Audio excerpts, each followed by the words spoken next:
Hi, I'm Gabe Ribas. I am a second-year assistant baseball coach here at Santa Clara University. I coach the pitchers, and I'm the recruiting coordinator. For our guys, the biggest thing that we emphasize is throwing strikes and pitching off of our fastball. We want to be aggressive and up on our toes every time we take the mound. I think overall in our program, that's the overriding message is that we want to take our fight to somebody else. We want to make sure that we own one pitch, we're leasing another, and we're renting a third. So for most of our guys, we want them to own their fastball. They're leasing their breaking ball with intent to own it, and then they're usually renting a changeup. So some guys are a little bit different, but that's the way we look at it, and we want to make sure that the pitches that we use are the pitches that we're comfortable with as we develop some others down the road. I think the biggest difference for me is just that guys know what to expect. A little bit of the novelty has worn off, so their heads aren't spinning as much. We know our competition a little bit better, we know our guys a little bit better, and just a lot of the things that we talk about, a lot of the philosophies and the ideas of the program are sinking in a little bit more with our guys. I really feel truly blessed to be able to work with people like Coach O'Brien, Coach Beauregard, Coach Leak, Coach Campopiano. Everybody is passionate about the game and comes in with optimism and excitement every day, and that's all you can ask for. My favorite memory of this year is probably honestly just watching Kenny Treadwell pitch more this year than he ever has, and that's not a single memory, but I'm just so proud of the kid and the way that he's worked. Another guy, Nick Medeiros, guys that we weren't sure how much we'd get.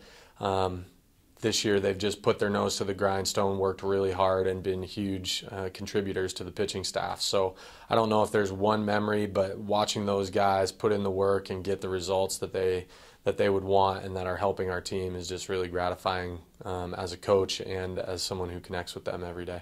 How'd you get into coaching? I got into coaching when I was really still playing. I remember having a conversation with my pitching coach, who is now the bullpen coach for the New York Yankees, Mike Harkey, and I asked Hark how he got into coaching, and he was a former #1 pick overall, a guy that pitched for the Cubs and Dodgers and a couple other organizations. But we were chatting in the outfield one day, and I said, "Hark, why'd you choose coaching?" And he said, "Because my whole family are teachers," and that really resonated with me.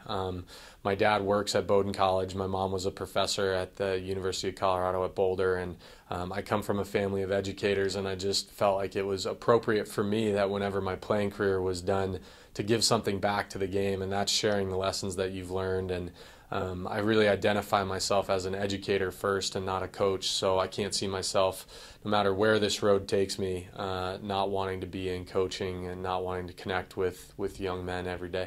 My favorite part about coaching is just that light bulb moment when you see a kid who's put in the work every day, who's come diligently, who goes through some lows, and they just start realizing the things that they can do. That moment where they just start trusting themselves and trusting their stuff and trusting all the lessons that have been given to them. There's nothing more gratifying than that, and I think that helps you cultivate great relationships, and I really think that we build men for society more than just baseball players. And sports don't build character, they reveal it, and so we see people in a really different way than most other adults in their lives. And to be able to do that and be part of that and see those light bulb moments and see that growth process, that's easily the most gratifying part of coaching.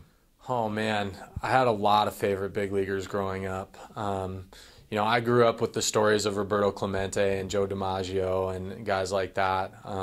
Truthfully, I identified myself as a hitter for a long time, and so I love the history of the game. For me, Walter Johnson was the guy in terms of the old timers that I always kind of looked at and was impressed by.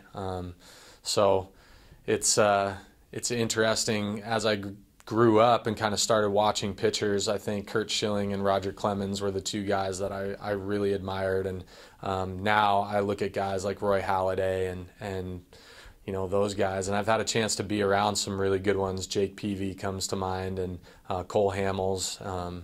So just being around those guys, your appreciation for what they do every day and how hard it is to get to that level, how much it takes a balance of talent, emotional control, and really hard work. Very, very few people make it through professional baseball without working exceptionally hard, and I just appreciate that, and I appreciate guys who glorify the game the way who play it the way it's supposed to be played.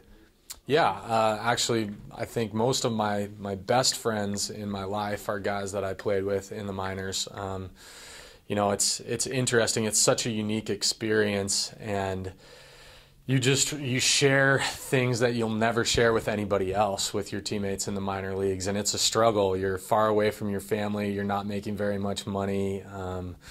Not that many people at games. You go to some really bad towns. You're traveling on a bus, and that shared experience really galvanizes friendships and relationships that you cultivate for the rest of your life. So, I've been the best man in a couple of weddings of my teammates from pro ball, and it was really neat for me to be able to see a guy that I hosted on his recruiting trip at Northwestern, Jay Happ, win a World Series with the Phillies, and a guy that I worked out with for 2 off seasons, George Contos, win a World Series with the Giants, and one of my best friends from pro ball is Clay Hensley, and it was just really neat to see those guys, at the very top of the game, winning World Series. So it's really neat to see those guys go through that journey, and I don't know that ours is any less difficult as coaches at the college level, but man, it's pretty special to see people that you're close with and you've spent a lot of time with make it to the